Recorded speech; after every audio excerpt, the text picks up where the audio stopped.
Ketika Samiri mengembara ke seluruh dunia, dia sampai ke segitiga Bermuda, sebuah area lepas pantai Samudra Atlantika yang menghubungkan 3 titik. Florida, ada Miami di sana, ada Puerto Rico, dan ada Bermuda. Segitiga ini adalah tempat di mana Ajazil membangun istananya dari kristal cahaya. Itulah kenapa siapapun yang lewat kena hilang. Sebetulnya tidak hilang, ada, cuma tertutup dengan kristal cahaya. Begitulah cara David Copperfield menghilangkan patung Liberty. Begitu pula cara David Blank menghilang. Dia tidak menghilang, tapi dia bersinergi, bersenyawa dengan jin, sehingga kristal cahaya menutup pandangan kita, sehingga dia tidak terlihat, nyaris tidak terlihat. Dan itu pula yang terjadi ketika Nabi Muhammad SAW menghilang di Madinah 8 jam, tiba-tiba muncul lagi di tengah-tengah sahabat, karena bersentuhan memasuki alam jin.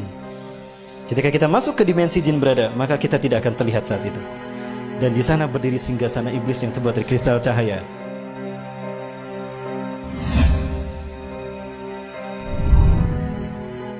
Mereka bergerak menguasai dunia dalam 3 ranah: simbol, ritual, dan arsitektur. 3 ranah ini mereka sentuh. Kata kunci kita, api dan matahari. Ya, tadi dikatakan, karena engkau telah menghukum aku tersesat, aku akan sesatkan manusia dari jalanmu yang lurus, dari Shiratal Mustaqim. Artinya akan ada sosok lain yang disembah selain kau. Itu adalah Dewa Matahari, dan dia berhasil. Di zaman Nabi Ibrahim, dia menjadikan Raja Namrud sebagai Dewa Matahari. Betul?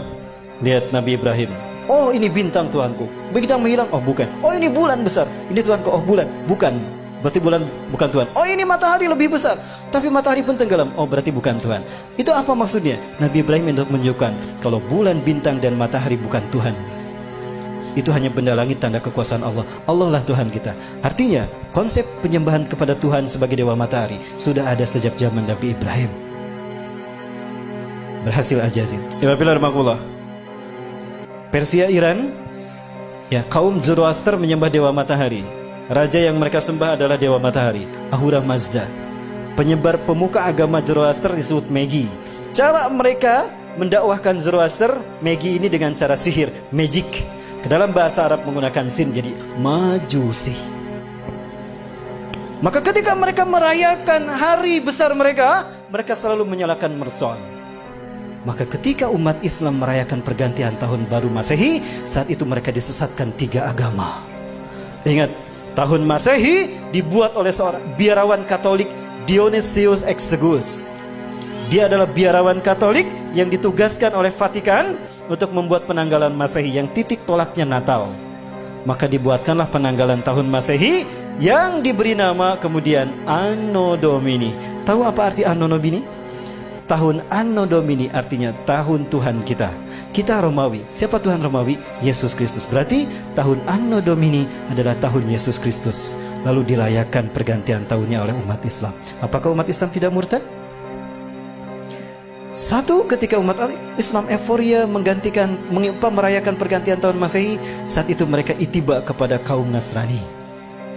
Lalu mereka merayakan dengan meniup trompet. Lihat Yahudi. Mereka merayakan hari besar mereka dengan meniup trompet. Betul? Saat itu pun Yahudi diikuti oleh kaum muslimin. Dan kemudian mereka merayakan Merzon. Maka di saat itulah mereka lengkap sekali, disesatkan 3 agama. Yahudi tiup trompet, Nasrani menyambut tahun baru, Majusi merayakan menyalakan Merzon. Ada yang ikutan syahadat lagi. Baik, saya perjelas. Yunani, negara penyembah Dewa Matahari. Dan Dewa Matahari mereka namakan Helios. Bahkan mereka membuat Heliopolis, kota Dewa Matahari. Yunani, ketika mereka merayakan hari besar mereka menyembah Dewa Helios, mereka melakukannya dengan pawai obor keliling negeri. Pawai obor keliling negeri. Dan puncaknya di Bukit Olympus, di sebuah lampangan besar, mereka menyalakan obor raksasa. Dinyalakanlah obor besar tadi. Obor besar, selama obor besar itu menyala di Bukit Olympus, kaum paganis Yunani mereka merayakan penyembahan Dewa Helios dengan melakukan berbagai macam atraksi. Ritual ini sampai hari ini dipertahankan, dan itu bernama Olimpiade. Sekali lagi, Zionis Yahudi menyesatkan kita dalam 3 ranah: simbol, ritual, dan arsitektur. Sudah terwujud? tingkat dunia Olimpiade, tingkat benua ASEAN Games, tingkat nasional PON, tingkat daerah Porda. Ibapilah makulah. Dewa di Itali, Roma, Dewa Mitra. Lihat, ini Dewa Mitra, sama dengan Liberty. Ada matahari di kepalanya. Patung Liberty pegang apa? Obor kan. Berubah tidak? Tidak. Inilah yang dikatakan iblis. Fabima akhwatani ila aqudan lahum siratal mustaqim. Karena engkau telah menghukum aku tersesat, aku akan halangi mereka dari tauhid. Artinya, akan ada sosok lain yang disembah selain engkau. Siapa? Dewa Matahari. Siapa Dewa Matahari? Matahari adalah unsurnya api kan? Dan siapa yang Allah ciptakan dari api? Jadi siapa Dewa Matahari itu? Ajazil. Tapi dia tidak terlihat. Maka dia butuh sosok manusia yang menjadi kembaran dia seutuhnya. Samiri. Jadilah dia Dwi Tunggal.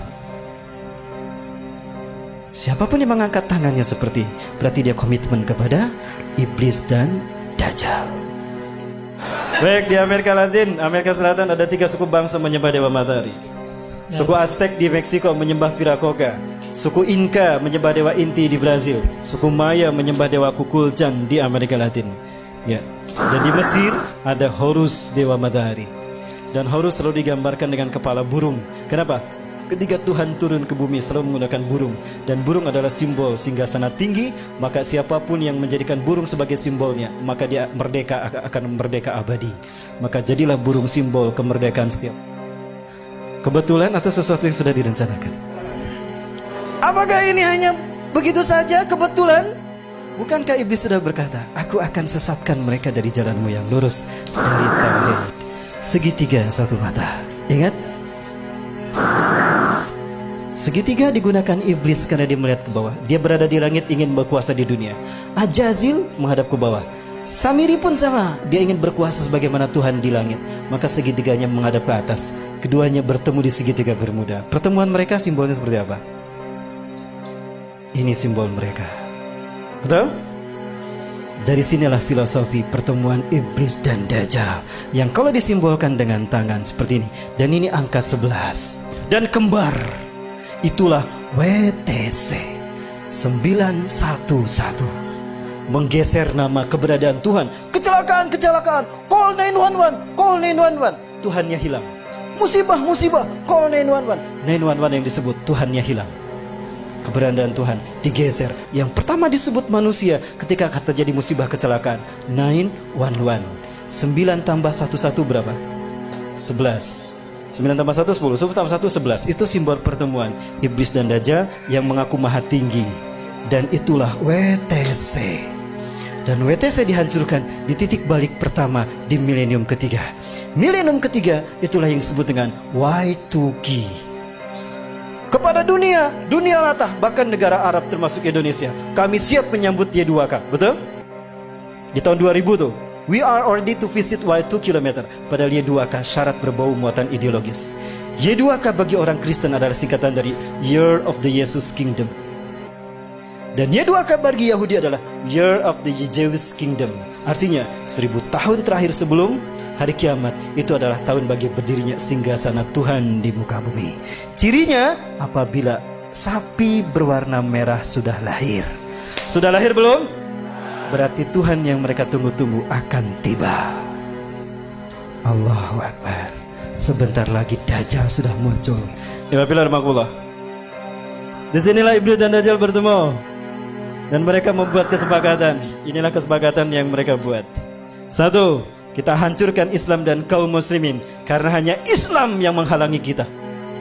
Maka apapun caranya, Islam dan umat Islam harus dimusnahkan. Yang kedua, kita berjuang kepada manusia untuk menunjukkan kalau Tuhan telah salah pilih.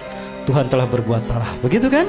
Ini filosofi siapa kalau bukan filosofi Ajazil? Ya, maka dendamnya kepada umat Islam. Sekarang mereka bersatu dendam sama umat Islam. Ketika Samiri mengembara ke seluruh dunia, dia sampai ke segitiga Bermuda, sebuah area lepas pantai Samudra Atlantika yang menghubungkan 3 titik. Florida, ada Miami di sana, ada Puerto Rico, dan ada Bermuda. Segitiga ini adalah tempat di mana Ajazil membangun istananya dari kristal cahaya. Itulah kenapa Siapapun yang lewat kena hilang. Sebetulnya tidak hilang, ada, cuma tertutup dengan kristal cahaya. Begitulah cara David Copperfield menghilangkan patung Liberty. Begitu pula cara David Blank menghilang. Dia tidak menghilang, tapi dia bersinergi, bersenyawa dengan jin, sehingga kristal cahaya menutup pandangan kita, sehingga dia tidak terlihat, nyaris tidak terlihat. Dan itu pula yang terjadi ketika Nabi Muhammad SAW menghilang di Madinah 8 jam, tiba-tiba muncul lagi di tengah-tengah sahabat, karena bersentuhan memasuki alam jin. Ketika kita masuk ke dimensi jin berada, maka kita tidak akan terlihat saat itu. Dan di sana berdiri singgasana iblis yang terbuat dari kristal cahaya. Nah, di pertemuan itu Ajajil sangat gembira ketika Samiri datang. Come here Sam, come here Sam. Samiri, Ajajil selalu memanggil seseorang dengan satu suku kata pertama. Come here Sam, come here Sam. Kemari Sam, kemari Sam. Apa kata Ajazil? Di hadapan pengikutnya Ajazil berkata, hari ini adalah hari yang aku tunggu-tunggu sejak Allah menurunkan aku dari surga ke dunia, di mana aku dipertemukan dengan saudara kembarku. Panggillah dia oleh kalian sebagai Paman Sam. Nyambung tidak? Nyambung dengan Amerika. Inilah jawaban kenapa Amerika menjadi negara superpower. Kenapa dia intervensi urusan negara orang lain. Dan kenapa dunia seolah takut tidak mau menghukum Amerika dan Israel? Karena Amerika adalah negara bentukan Dajjal. Saya yakin demi Allah.